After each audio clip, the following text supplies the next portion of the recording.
2025. Welcome back to Corporate Talk with Coach Steady. He's in the building. Now, Coach Steady is founder of Steady Hill Legacy Global, which is an organization dedicated to training, teaching, and mentoring people, as well as empowering you to influence your world.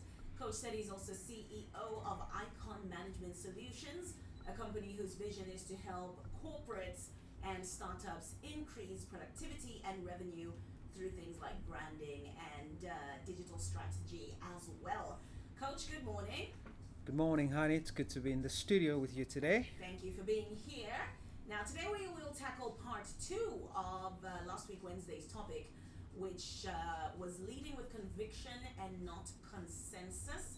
So, just a recap for someone who might not have been with us last week. What does it mean to lead with conviction versus consensus?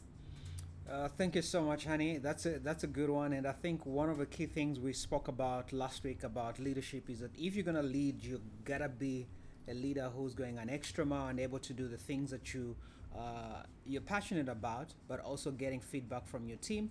And I think one of the things we spoke about is that it's about diving into a topic that separates managers from leaders. It's easy to lead when everyone agrees, and I think that was a bigger point that we put across. When everyone is agreeing, it looks easy. But what about when they don't? What happens when the right decision is unpopular, which will happen in organization? That's where conviction comes in for a leader. Too many organizations are trapped in cycles of indecision, playing it safe, pleasing everyone, and ultimately moving nowhere.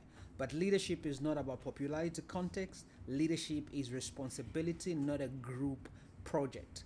If you're going to lead, you have to learn to walk alone sometimes, and not only just sometimes, but most of the time, because you have to make the most unpopular decisions to be able to take people where they're supposed to go. And that's what leadership really looks like. So if you like to be liked as a leader, you have to think twice about becoming a leader that changes the game. So I think we're just basically unpacking what it means to lead with clarity, conviction, and courage, especially in environments where consensus is valued more than the truth. If you're a business owner, a team lead, HR professional, and aspiring leader, this conversation will challenge and equip you to lead with boldness.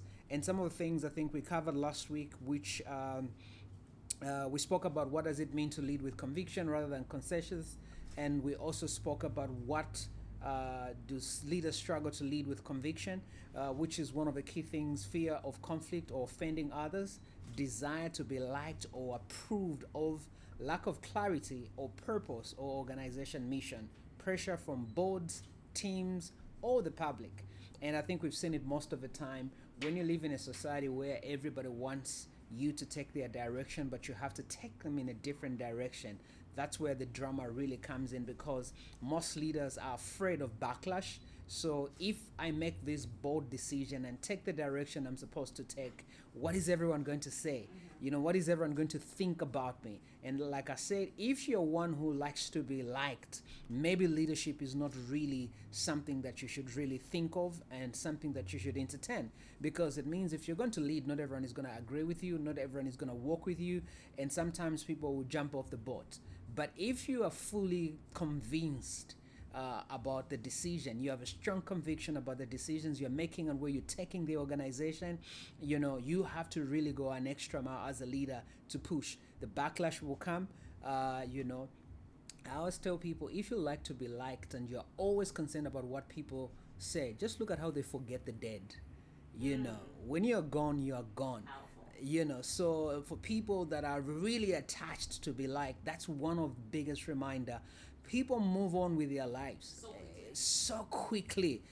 So if you're out here dancing for the audience that is not gonna be there, you're missing the opportunity to really be a leader of impact. You're taking it to the next level.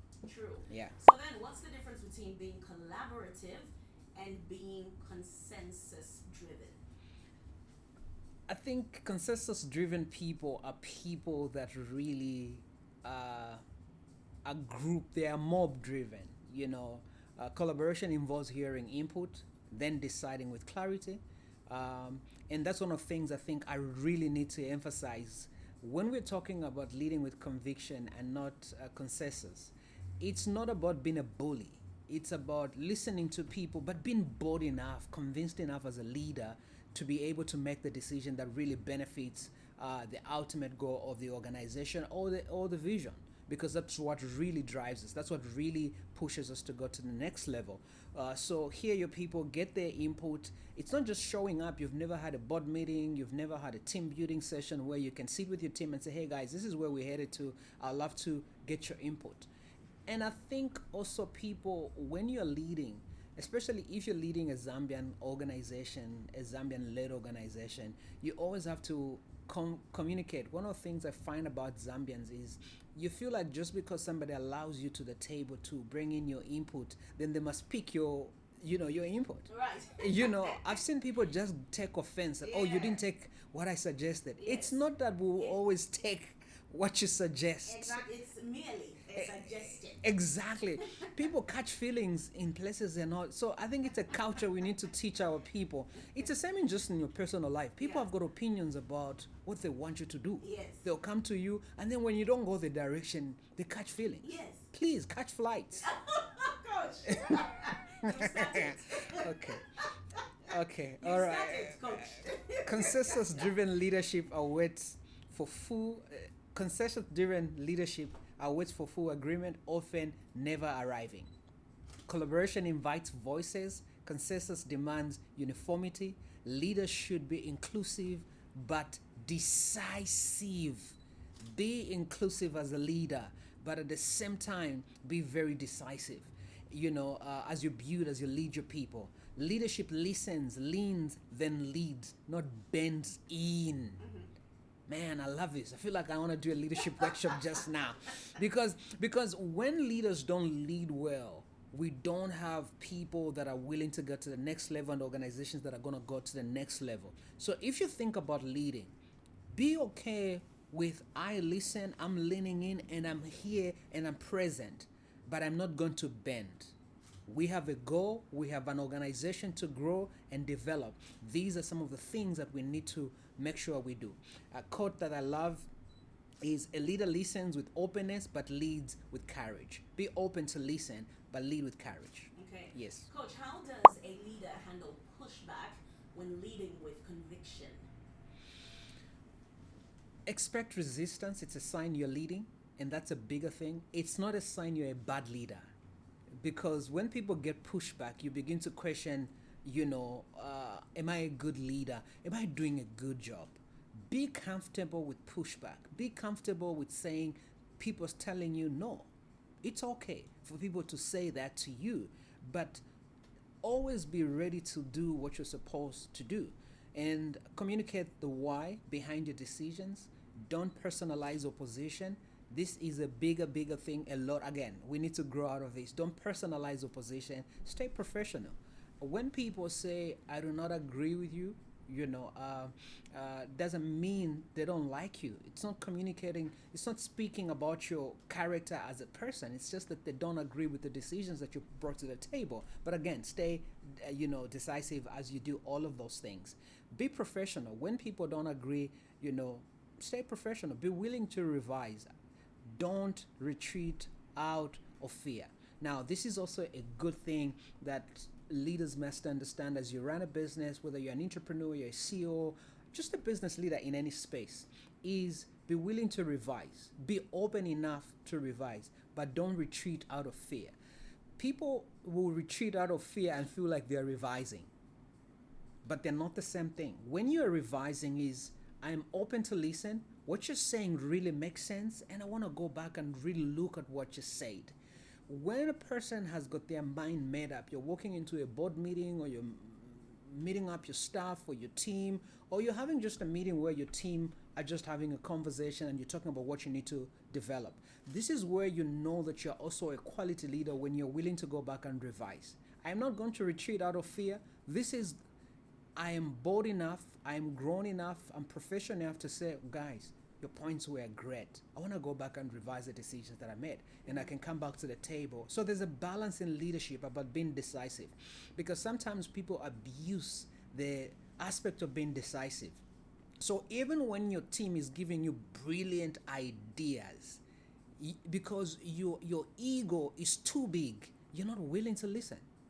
A leader is willing to say, guys, I messed it up, I dropped the ball. How can we go back and revise? How can we create a strategy? How can you help me win? It doesn't make you weak, it just makes you brilliant. I think, I don't know whether it was Henry Ford that said something very powerful. And I always, when I'm doing training for leaders and people that are just supervisors, he says, my job is to hire quality people and get out of their way and let them do their job.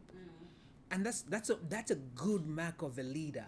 Get quality people. So when you have quality people in your team and you never go back to revise, you need to think twice, because a great leader hires people that are quality and better than they are.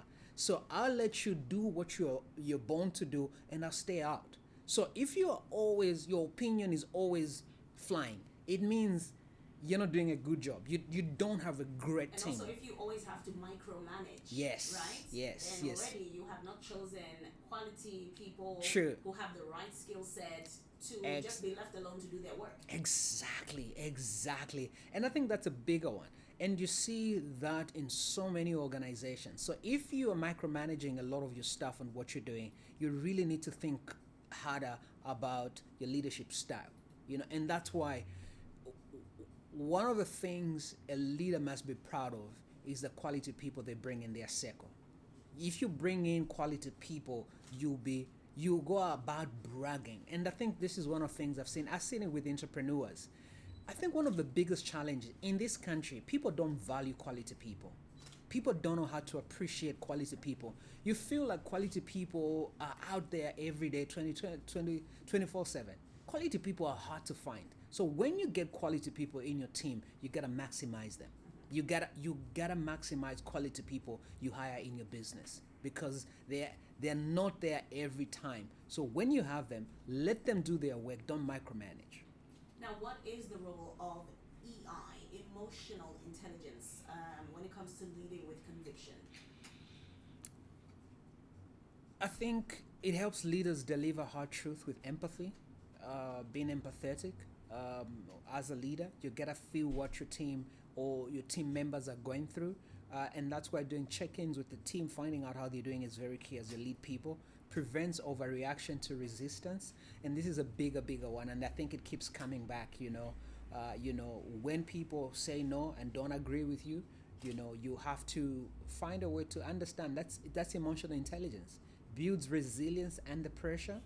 When life happens, as you lead, as you build an organization, you will go through a lot of stuff, in your life as you do what you do. So resilience under pressure. Pressure is gonna come. It's part of leadership. You will juggle things. You will go through things your team doesn't even know you're going through. Yes. What you're battling with, but you need that emotional intelligence to be able to do the things. How do you handle that under pressure? Are you gonna come and just blast everybody in the office because you're going through a bad day and you're dealing with tough stuff that's happening? You have to be very particular. Enhances communication during unpopular decision. It helps leaders manage fear and insecurity. As you lead people, as you do what you do, you're gonna have moments of fear and you're gonna be insecure. Am I good enough to do what I'm supposed to do? It just means that even the best of leaders will have moments where they feel insecure about what they do. They look at themselves, am I good enough? But it means ask those questions, but still get up and do what you're supposed to do. And I put up a quote that says, "Courage without compassion becomes cruelty." So when you are courageous but you don't have compassion, it becomes, you are disconnected from what people are supposed to do, how you feel people's pain, and how you deal with that as you lead people.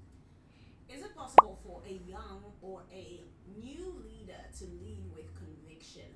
Or does conviction only come, say, with years of experience, either experience on the job or experience in life through age?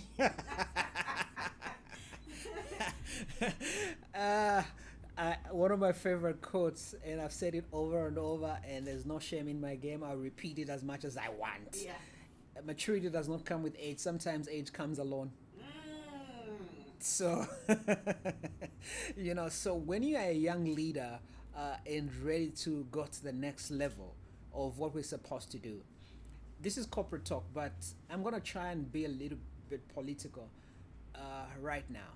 There's a lot of young Zambians who want to get into politics, and personally, my honest opinion is that most of our young people have not really refined themselves, but they want to lead. They haven't done the work, but they want to become politicians. You want to lead people, because you're going to buy them something to drink. Do the work. You have to be a leader. You have to be, it shouldn't just be because everybody's jumping into leadership role or politics and they want to lead, then everyone else wants to, oh, because it's time for young people. No, do you have the capacity? We get you're young, but do you have what it takes to do what you're supposed to do? Conviction isn't about age, it's about clarity and courage. New leaders bring fresh perspective and untainted idealism. And fortunately, most young leaders bootlick the older leaders. So instead of you crafting your own path, you are feeding into old leaders that have been in the system for way too long. You're feeding into a manager who's insecure, a manager who doesn't know how to empower people. But because they have a job, they have a role. I mean, I'm good to be fired, but I'm out here to do what I'm supposed to do. Fire me if you like. I am not going to work in your toxic and dysfunctional system because you have a powerful job. Fire me, I'll get another job. I'm out here to build a professional life. So I'm going to be respectful. And now I'm not just saying go out there and disrespect your leaders. No, I'm not saying that. I'm just saying new leaders bring fresh perspective. Don't feel ashamed to bring fresh perspective to the table, because you've got it, and bring it. And especially if you've worked around certain spaces, you got to do what you got to do. It's very key. They can lead best by aligning with purpose over popularity. Authenticity is more valuable than tenure. Conviction is developed through small courageous actions. So as a young leader, you are coming up, you need to make sure you build on that. You have to be focused on your vision and the reason why you're doing what you're supposed to do. If you are coming into an organization and you have all of these things, that the giftings that you have to think about what can I do and what can I push to be able to win in this organization. Now, I think we can end with this one. Yes. How can one balance conviction and humility? That's a good one. What a way to end. Again, and Zambians are obsessed with humility. Yes. She's so humble. Exactly. That's a good one. And I think we hinted a bit last week when we spoke about how most people don't lead with conviction because they like to be liked as Zambians. So when somebody is docile, we call them humble. So you and you like people you can take advantage of. You like people you can use to your own advantage. So you can just not submit your project and the person is just gonna smile. No, you're killing the company. Oh, she's very humble, she doesn't put pressure on me. No, they're destroying you, they're destroying the company. So one of the things to look at is know that you don't have all the answers. Be teachable, seek feedback, but make decisions based on the truth. Stay open to being wrong. Conviction is not arrogance. Keep ego out of leadership. This is one of the things that is very, very key. And I'll take it back to the young people that want to lead and be professionals. Be humble enough to say, I have the ability to lead, but when people give me an opportunity, I'll be able to step up. When I need to bring myself to the table, I'll be able to step up. So people like people they can take advantage so that and people like to be called very humble when you're destroying the organization. How am I staying humble at the expense of what we're supposed to build? In fact, I'm also destroying you because I'm enabling your dysfunctional ego by letting you do the thing that you're supposed to do so you can feed my ego of, oh, well, you are humble. No, it doesn't work like that. When we show up for work, let's stay professional. We are here to do the work we're supposed to do. Get your feelings out of the door and let's build the organization and the company that we're supposed to build. Humility is not the absence of conviction, it's the posture that keeps conviction from becoming dictatorship, and that every leader must have at the core of their heart. So be confident at what you do, have conviction, but don't be a bully as you lead, as you do the stuff that you're supposed to do, because that's what really changes the game. Brilliant way to end this particular topic. Where can one find more information on this year's corporate summit? If you want to be part of the corporate summits, you can send us an email, info@iconmsgroup.com, info@iconmsgroup.com, or you can send us a WhatsApp, or you can give us a call on 0764422 0764422 So the corporate summit is an event that we do. It's got exhibitions, it's got master classes, it's got golf, and the gala dinner for corporate professionals that want to grow and become better at what they do, whether it's HR, whether it's sales and marketing, customer service. We give you all that in 3 days. Just transform how you grow your people and how you lead. So you can check out our page on Facebook, the Corporate Summit, or Icon MS Group on Facebook, Instagram, and LinkedIn. You'll find our page, Icon Management Solutions, or the Corporate Summit. Coach, thank you so much. Thank you so much, honey.